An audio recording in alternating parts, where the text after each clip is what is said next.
सरकारें ध्यान नहीं दे रही। सरकारें हमें हमेशा लॉलीपॉप देती है। सरकार से मैं स्पष्ट कर देना चाहता हूँ, हम ना रुकने वाले हैं ना डरने वाले। कोर कमेटी ने फैसला लेकर कि हम पटरियां उखाड़ेंगे, तो पटरियां उखाड़ने के लिए हम तैयार हैं।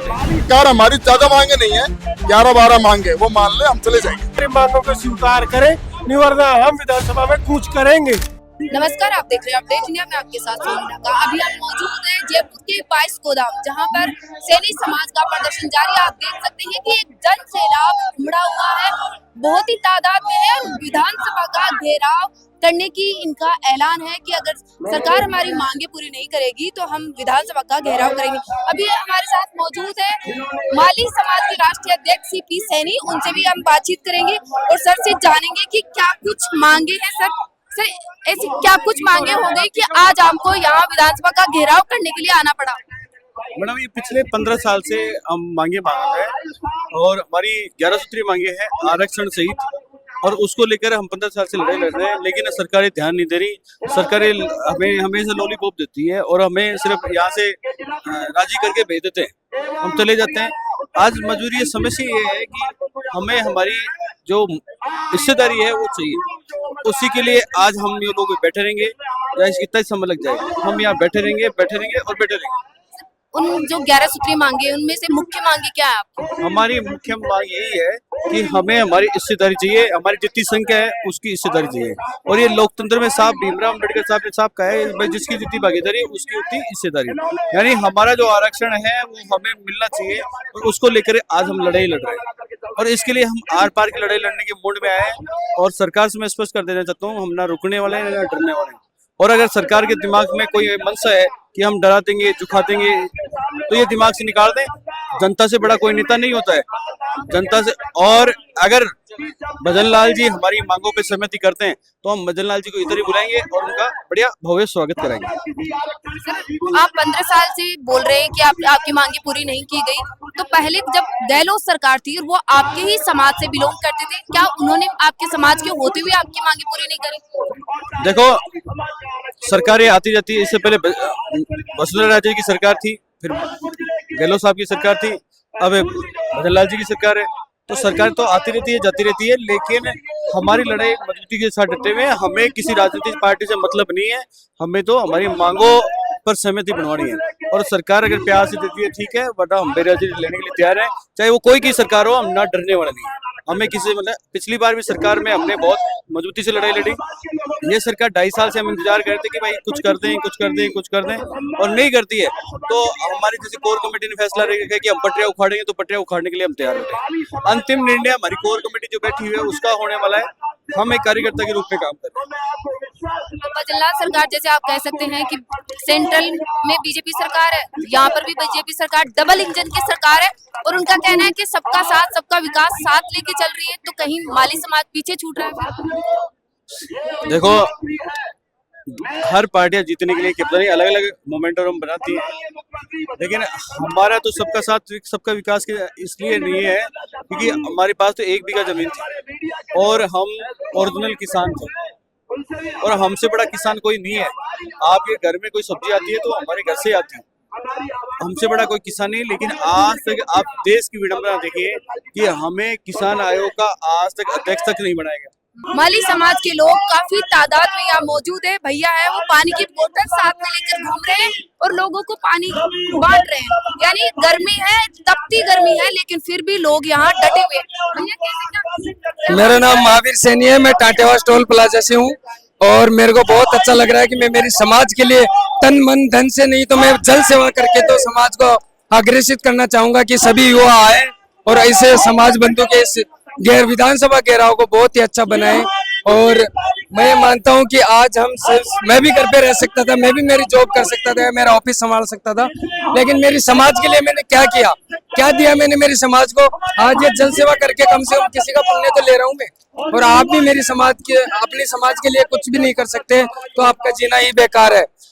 मैं ये कहता हूं कि ये एक छोटी मोटी कोई रैली नहीं है, आज ये विधानसभा घेराव है। अपनी समाज के हक और अधिकारों के लिए लड़ रहे हैं, न ही किसी से हम भीख मांग रहे हैं। ओनली अपने अधिकारों के लिए बात कर रहे हैं। जो आज हमारा समाज का एक भी मंत्री बेटा कोई हो अपने इस विधानसभा में, कलेक्टर हो, आईएएस हो, अपने समाज का हो, तो अपन छाती ठोक के जाके उनको बोल सके कि हमारा ये काम अटका पड़ा है, इसको करवाइए। तो इसीलिए मैं ये सोच समझ के और युवा साथियों को कहना चाहूंगा, मेरे सभी समाज बंधुओं को कहना चाहूंगा कि आज इतनी संख्या में आप हो, इससे दुगनी संख्या में आप हो, यहाँ लोगों को बुलाने की कृपा करें और आगे विधानसभा का घेराव अभी कुछ करेंगे थोड़ी देर बाद में। बहुत बहुत धन्यवाद आज का। आपको इतनी दूर आज विधानसभा का घेराव करने की जरूरत क्यों पड़ी? क्या सरकार आपकी मांगे नहीं मान रही? अगर सरकार हमारी मांगे मानती तो हमें आने की कोई जरूरत नहीं थी मैडम जी। और ये जो हमारा भाई हमारी जो लड़ाई लड़ रहा है, हमारे समाज के सीपी भाई, हम भाई के साथ हैं। वो कोई निजी लड़ाई नहीं है, सारे समाज की लड़ाई है। सरकार हमारी ज्यादा मांगे नहीं है, 11-12 मांगे वो मान ले, हम चले जाएंगे। तो भजनलाल सरकार तो कहती है या बीजेपी कहती है कि डबल इंजन की सरकार है, सबका साथ सबका विकास कर रही है। मैडम, बोलने में करने में बहुत अंतर है। अगर ये बोलने से कर लेते तो हम यहाँ जयपुर नहीं आते। मेरे जितने भी नौजवान साथी हैं यहाँ जयपुर नहीं आते। और सरकार हमारी किसी व्यक्ति विशेष से लड़ाई नहीं है, हमारी सरकार से लड़ाई है। हमारी मांगे मान लो, हमारा जो मांगे नॉर्मल मांगे, ज्यादा बड़ी मांगे नहीं है, वो मान लो। अभी हमारे बच्चे हैं, हम इनकी लड़ाई के लिए आ रहे हैं। हमारा चलो टाइम हो गया, हमें अब कहाँ सरकारी नौकरी है, पर इनके लिए तो लड़ सकते हैं ना।